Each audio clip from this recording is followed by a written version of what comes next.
What a great panel. Thank you all very much. Let me do two things. One is just to thank everybody who joined us virtually, also here in the room. It's been a great conversation over a day and a half on a variety of topics. I think we came into this meeting wanted to create a different conversation around the future of primary care and the importance of primary care to individuals and populations of people. I think we have accomplished that. We've also been challenged in unique ways to go forth, be loud and be aggressive and be purposeful in our work moving forward. And we look forward to working with our partners. Shameless plug here. If you are not a partner of Primary Care for America today on May 26th, and you want to be on May 27th, there is a way for you to accomplish that on our website. And I would encourage you to reach out and join this important work for us. The second thing I want to do is to introduce Kyna Fong. She introduced herself earlier, CEO of Elation Health. Kyna has been doing meaningful and purposeful writing about how primary care can be different in the lives of individuals and populations across this country. I think you're going to enjoy her closing this meeting. And Kyna, let me, without further ado, just turn this over to you and let you close out our meeting with some direction and a call to action. Fantastic. Thanks so much, Sean. Really appreciate it. Well, maybe I'll take a seat here. Well, yeah, it's been an amazing day and a half of conversations, and really appreciate the PrimaryCare for America crew putting together just an incredible set of speakers. And I think we all have a lot to think about as we go home, and hopefully everybody feels energized coming out of this. I think that's really the opportunity here. I think the topic that I was going to focus on is where do we go from here, and what's the future of primary care. And not to be overly dramatic, but I do think we have an opportunity of a lifetime here, at least our lifetimes, to really take primary care to the next level and have a sustainable healthcare system that really is grounded in sustainable primary care. And that's the mission of Alation Health, which, as Sean mentioned, I'm the CEO and co-founder for. We are the largest, most trusted platform that's dedicated to high-value primary care. We serve about 23,000 clinicians across every single state. A little over close to 10 million patients are on the platform, and so it's a really unique opportunity to see primary care, which is my passion, and I'll share more about why that is. But it's a really unique opportunity to see how primary care and high-value primary care can exist in so many settings across the U.S. healthcare system. So I alluded to this a little bit earlier, but we serve everything from an solo independent doc who's doing fee-for-service every day to a new, freshly minted direct primary care practice in a small town, all the way up to large, multi-thousand clinician organizations that are either doing on-site, near-site clinics, or maybe they're doing fully at-risk Medicaid or Medicare populations, or even organizations that are doing fully virtual primary care. And the amount of innovation that we have the opportunity to see at Alation is just staggering. And I think it all moves in the direction of recognizing that primary care really is the highest value lever we have in our healthcare system. The stat that always boggles my mind every time I say it is an incremental dollar in primary care saves $13 in downstream spend. And that's what all of us advocates for primary care have in our pocket. I don't know who else has a better thing they can pull out of their pocket than say I can turn $1 into $13, especially in a healthcare system as strapped as ours. So I thought, actually, before I dive into it, I know a couple people have made a comment about their optimism around primary care. So I was curious to take a poll in this room. Who feels optimistic about where primary care is going? Hopefully everybody. It's okay. It's okay to be a pessimist. You need a good mix. Yeah, I mean, I agree that the future of primary care is very bright. And today I'm hoping to just wrap up the conversation today by first talking a little bit about what we've learned and how we've gotten here in primary care. Talk a little bit about at least how I see the real choice we're facing And I think the people in this room and attending this event have an opportunity to really have an impact on. And then lastly, where do we go from here? How do we move primary care forward? So just to tell a little bit about my story. So I have a father who's a primary care physician. I think a lot of people's stories start that way. And actually, he is an extremely passionate one. So I was born and raised in Canada. And one day he came home. I was just about to start high school, and he said, "Hey, I can't practice the type of personalized medicine I want to in Canada, so we're moving to the US." And that's, definitely the first thing a kid about to enter high school wants to hear, that they're moving to another country. But, we did. And my brother and I, who is my co-founder at Elation, we arrived in the US and helped him start his own practice. And basically, did everything from build furniture, hire staff, negotiate with insurance companies, really the whole 9 yards. And I think the real task that I think our dad was setting forth in front of us that he wasn't explicit about was trying to figure out the US healthcare system. In Canada, it was very, very simple to get paid. I think you could fill out a piece of paper that was roughly, a third a full page, and you fill out a couple fields and you get paid. Pretty simple. And in the US is dramatically different. And I think, the experience on the front lines of care has really defined how I think about technology and how I think about opportunity to really impact care. And there are a few moments from what I remember of that experience that have really struck me, and I think shape a lot of how we've built Alation and thought about building the platform. One example, I think, speaks to a theme many people have talked about the last day and a half, which is the importance of trust and the importance of the physician-patient relationship. And I'm a deep, deep believer in that. And the first anecdote, these are very small, but I was working the front desk of my dad's practice, and an older lady who's seen my dad for, several years came up to me, and she said, "Hey, your dad is really special." And I said, "Oh, thank you. That's wonderful." And she said, "Hey, he's the only person I tell the whole truth to." And I thought it was really fascinating, because what can a doctor do if they don't know what actually has happened? If the patient tells them, half the story, you could be the best doctor in the world, but that's, going to be quite a handicap. And, the other story is another patient who very excitedly came out of a visit and showed me the notebook where she'd kept every single follow-up that, my dad had ever given her over time, because those are her jewels, like what she knew were important to her. And what she said to me is, your dad saved my husband's life. So I know the things he tells me to do, I need to go do. And I think that's another thing about trust is, as a physician, I'm not a physician. I talk to many of them, but I'm not so. But as a physician, there is only so much you can do once the patient leaves the four walls of your clinic.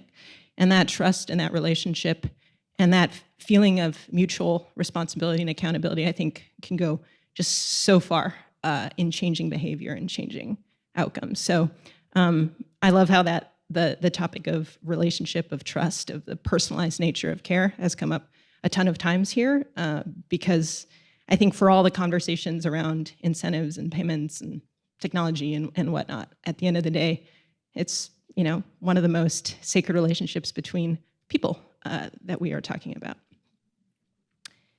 Okay, so let's get back to this battle for the heart of American healthcare in primary care. So, just to summarize some of what we heard over the last day and a half, we certainly talked about a lot of the barriers to primary care and what's gotten us here. And I would say, the first that I think we heard loud and clear is the broken incentive system. I think, the fee-for-service nature of primary care or of reimbursing healthcare broadly, but specifically primary care has held it back, created this sense of the need to this stereotype of a PCP who has his hand on the doorknob for the entirety of a visit because they only have a few minutes. This volume-driven system, and that's certainly created a lot of challenge. And we've heard about the necessary move from fee-for-service to value-based care, and I think that is a really, really important movement, but at the same time, I think it has its headwinds, and I would call it a couple of them from our experience, just working with primary care docs on the front lines who are trying to be successful in value-based care or in high-value care arrangements. And I'd say the first is the overall challenge of value-based care really relates to what I call the underbelly of value-based care, which is the administrative burden and overhead it creates. And I think in larger organizations, you can hire staff and hire teams to do the requisite documentation, coding, and additional clerical work that's needed. But in smaller practices, that is really, really challenging, and especially when some of the work does not seem fully aligned with care. So you can imagine versions of value-based care that have process-related measures, or measures that are correlated with good care, but not necessarily good care in and of itself, or high-quality care in and of itself. And that creates a tremendous amount of strain on physicians who would love to be in value-based arrangements. So I think that's a barrier, and related to that, I would speak to, of course, from my vantage point, but I think it's very real, is technology. I think technology in healthcare is so often spoken about as a barrier, as a limitation, as a creation of friction, and that is a tremendous opportunity that we should not stand for that. We should have technology that, like it does in any other industry, that enables us to really achieve our goals, reduce repetitive work, and allow high quality talent be able to focus on what it is they do best. And this comes from I think the state of technology in healthcare, especially EHRs and different workflow technologies. They've really started, they're actually victims also of the fee-for-service system that we've sat in for so long. They've all been built as billing systems. I mean, they parade as clinical systems, because EHRs were subsidized by the government through the Meaningful Use Program, so they all adopted clinical modules. But at the end of the day, these companies were built around billing and administrative needs. Their business models are built around that, and that's how they know how to continue growing their businesses. And that is a huge barrier to, again, moving away from a fee-for-service system and moving to a value-based system, because if the technology just fights you every step of the way, and your only way around it is to hire people to act like technology, to make the technology work, then we're losing the opportunity to get those cost savings and to become more efficient as a healthcare system, as opposed to needing more manual work and manual intervention.